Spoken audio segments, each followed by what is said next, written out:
Far below one of the Great Lakes, machines and miners work away at a massive deposit in a mine that is, for one small town, an enormous ace in the hole.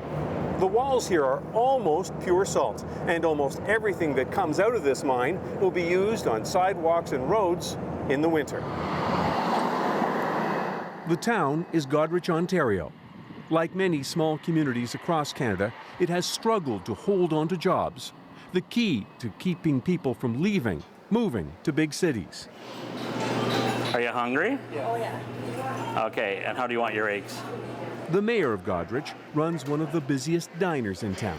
But what we're finding is the days of the large industry coming to a community like this, it's gone. It really is.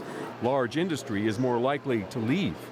Goderich used to have a Volvo plant that made road graders. Then it made headlines, closing in 2008, eliminating 500 jobs. But Goderich has an advantage.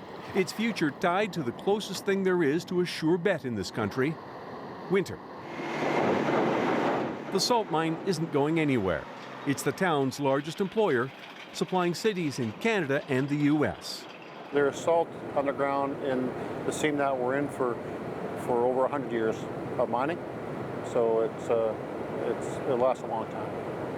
And these are good times in the salt business, because the last couple of winters have been awful. Municipalities have fought back with road salt, depleting stockpiles. And so production at the mine is near an all-time high. Today we're mining about 25,000 tons. The annual production actually goes up and down depending on demand. We have about 550 positions at this mine in between our operators and maintainers. Is that up from the past, or where are you at? I would say over the years it would be up from the past, yes. The growing demand gave Derek Hogarth an assist.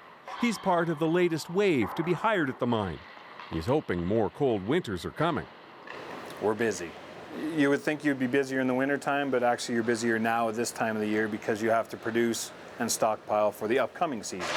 So the winter we had helps because that depletes the stockpiles and all that. So now we're producing for the next winter.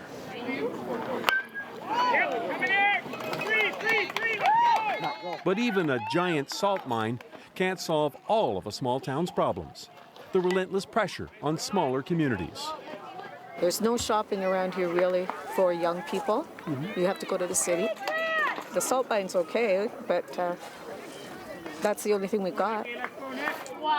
And our population, to my understanding, is going down. I have a small motel. It runs good, but the tax is pretty high for us. And things keep closing? Yeah, keep closing. Like now, last was Shoppers Drug Mart, just closed down. And kids here, young people has no option. Still, Goderich is better off than many small towns in Canada. When summer ends, people can count on brutal blizzards blowing in across the lake. But underneath, those bad winters are good business. Howard Gould, CBC News, Goderich, Ontario.